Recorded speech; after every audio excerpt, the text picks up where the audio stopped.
안녕하세요. 하루 필수 말씀 충전 하필큐티 조종환입니다. 오늘 함께 나눌 하나님 말씀은 요한복음 2장 13절에서 25절까지 말씀입니다. 유대 사람의 유월절이 가까워져서 예수님께서 예루살렘으로 올라가셨다라고 이렇게 나옵니다. 우리가 이제 연관된 본문들을 함께 살펴보면 우리 마태복음 21장 그리고 마가복음 11장 누가복음 19장 이제 예수님의 사역 막바지라는 것을 우리가 알게 되죠. 근데 오늘 본문에서는 이제 2장이니까 예수님의 사역이 이제 막 시작된 것처럼 보여지는 가나의 혼인잔치 이후에 곧바로 유월절에 대한 기사를 싣고 있단 말이에요. 그렇기 때문에 우리가 이제 질문이 생기는 게 예수님께서 이 성전을 정결하게 하시는 이 성전 정화 사건이 두 번 일어났느냐 아니면 한 번 일어난 사건인데 지금 요한이 의도적으로 지금 이 앞부분에 배치를 해서 어떤 이야기를 만들어낸 것이냐 이런 이제 질문이 나올 수 있는 것 같아요. 이걸 이제 다 다루려면 굉장히 복잡한 논의가 될 수 있겠지만 두 가지 측면들 다 이제 서로의 주장들이 있어요. 저는 이제 여기에서 두 번 일어난 것으로 우선은 이제 성경에서 기록하는 대로 읽어가면서 오늘 이 본문이 가지고 있는 이 앞뒤의 이야기들과 함께 연결을 시켜봤을 때 이 두 번 성전 정화 사건이 일어난 것으로 이제 이해하면서 좀 읽어보려고 합니다. 이 장면에서 이제 적극적으로 예수님께서 성전에 들어가셔서 이런 정화 사건을 일으키시는 의도 그리고 그 메시지가 뭔지 우리가 거기에 좀 중점적으로 내용을 한번 파악해 봤으면 좋겠어요.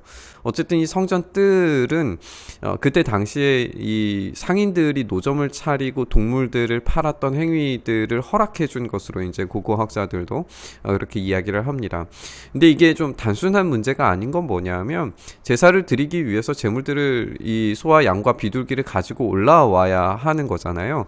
그랬을 때에 이 계단을 올라가면은 아무래도 소처럼 덩치가 큰 동물이 계단을 올라간다? 몸이 상하기 쉬울 수 있어요. 그렇다면 이거는 부정한 짐승이 되어서 예배에 사용할 수도 없고 성전 안에 들어왔다. 이것도 굉장히 심각한 문제가 될 수 있죠. 뭐 양도 마찬가지겠고. 그리고 또 한 가지는 뭐냐면 예배를 제사를 드리기 위해서 제단에 올라가기 전에 어떤 동물들의 상태를 생각해 보면 그것들을 위한 어떤 식량들 그리고 그들이 배출해내는 어떤 배설물들 이런 것들이 과연 정결함을 유지할 수 있었겠느냐 이런 질문을 낳을 수밖에 없죠. 그러니까 성전뜰에서 소와 양과 비둘기를 파는 사람들이라고 하는 이 말 자체가 성전이 정말 정결한 공간으로 유지되었는가에 대해서 질문할 수밖에 없게 되는 것 같아요. 또 한 가지는 이제 돈 바꾸어 주는 사람들이 앉아 있었다는 거죠. 물론 이제 돈 바꾸어 주는 것 이것은 멀리에서부터 예배하러 온 사람들이 환전하는 환전상이었으리라고 그렇게 생각을 합니다. 분명히 필요한 것은 맞았겠죠. 근데 돈을 바꾸어 주는 사람들이 일반적인 어떤 환율을 통하여서 세금을 바꾸어 주었을 것인가 아니면 이때 당시에 어떤 축제적인 분위기 상에서 환율이 올라감을 통해서 얻어지는 경제적 이득을 취했을 것인가. 우리가 너무나도 쉽게 이제 생각을 해볼 수 있는 것은 이들이 분명 그런 경제적인 이득을 취했으리라고 생각을 해볼 수가 있는 거죠. 뭐 본문에서 더 자세하게 나오고 뭐 다른 부분들에서 등장하는 것은 아니지만 그런 예수님의 어떤 도적질하는 행위에 대해서 명백하게 이제 이야기하시는 다른 본문들을 생각을 해보면 그런 일들이 벌어졌으리라고 그렇게 생각이 듭니다. 이렇게 이제 이 소와 비둘기와 양을 파는 사람들과 돈 바꾸어 주는 사람들이 앉아 있는 것을 보시고 예수님께서 노끈으로 채찍을 만들어서 양과 소와 함께 그들을 모두 성전에서 내쫓으시고 돈 바꾸어 주는 사람들의 돈을 쏟아버리시고 상을 둘러 엎으십니다. 그리고 난 다음에 비둘기 파는 사람들에게 이것을 걷어치워라. 내 아버지의 집을 장사하는 집으로 만들지 말아라. 여기에 이제 이 집이 반복되는 것을 우리가 보게 돼요. 내 아버지의 집, 장사하는 집. 이렇게 집이라고 하는 것은 어떤 건물을 이야기하는 것이 아닙니다. 건물이 아니라 우리가 가정이라고 이야기하죠. 우리 영어로 하면은 이제 하우스가 아니라 홈인 거죠. 그러니까 구성원이 있는 공동체예요. 우리가 이 집이 이 원어로는 이제 오이코스라고 그렇게 되어져 있는데 이 오이코스를 아버지의 집 구원이 일어나는 하나님의 백성의 공동체가 일어나는 그 집을 장사하는 집, 외식하고 경제적 이득을 취하고 어떤 착취하는 방식의 그런 장사하는 집으로 만들지 말라라고 하는 그런 이야기가 될 수도 있겠고, 이제 이것을 대비시킴으로써 얻는 효과가 뭐냐면 구원을 제공하시는 하나님의 집과 그리고 물질적인 것으로 그 구원을 대체하려고 하는, 그래서 이 자극적으로 말하면 물질적인 것으로 구원을 사고 파는 행위가 자행되는 집으로 만들지 말라라고 하는 그런 표현이 될 수도 있습니다.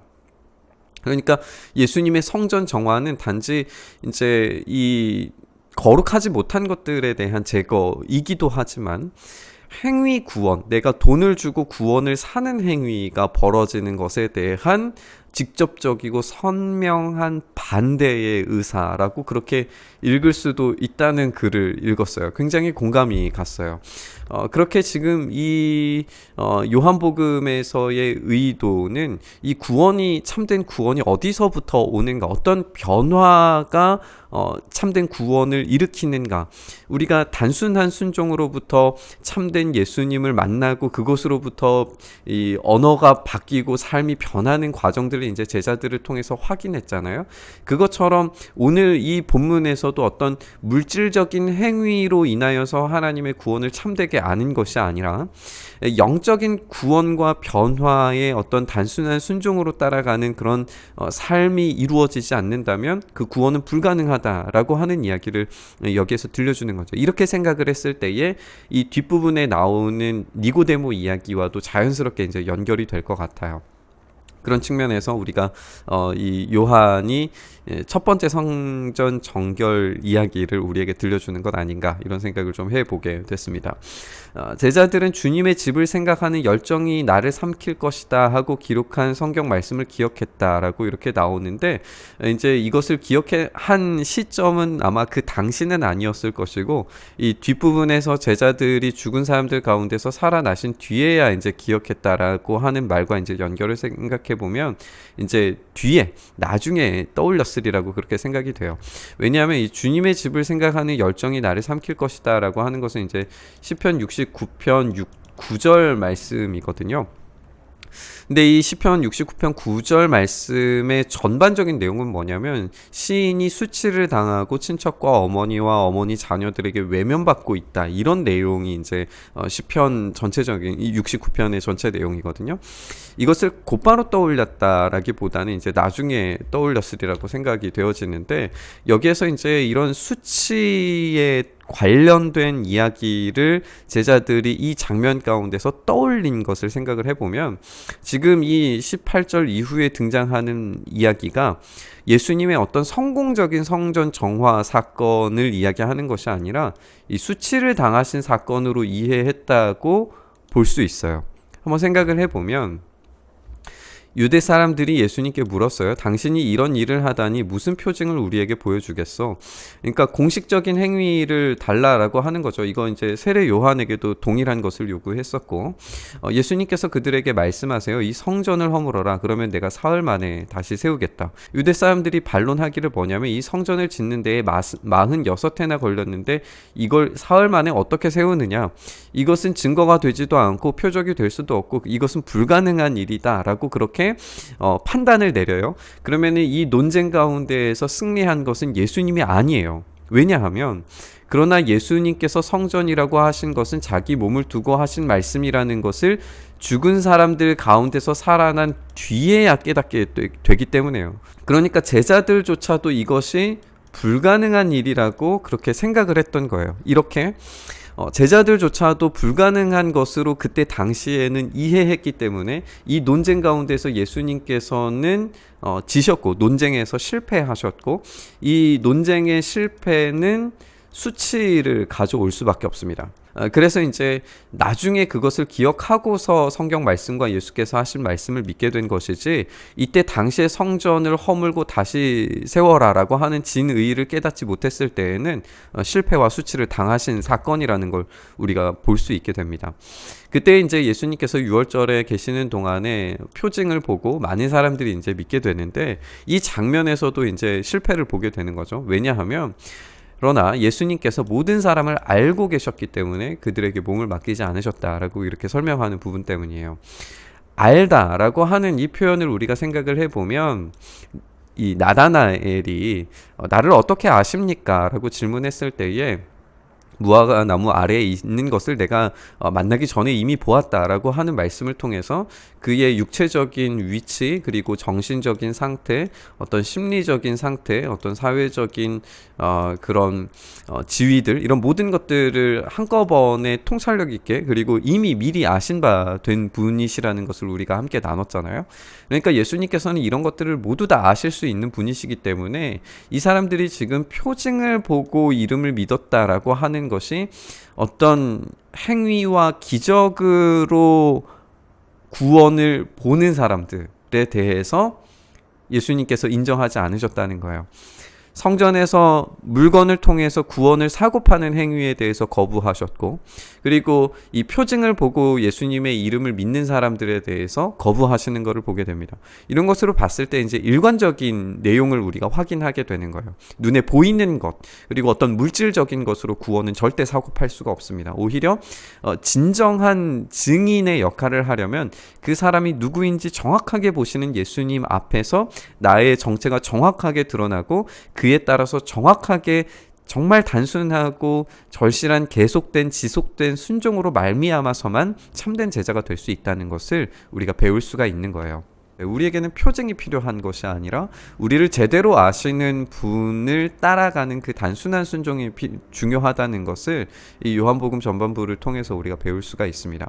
그런데 이 예수님께서 이 구원을 주실 때에 하시는 행동들을 우리가 좀 살펴보면, 예수님께서는 계속해서 이 수치를 당하심, 그리고 부끄러움을 당하심, 그리고 능욕을 당하심, 이런 것들을 계속해서 반복하시면서 우리에게 그 구원을 제시하시고 보여주신다는 사실이에요.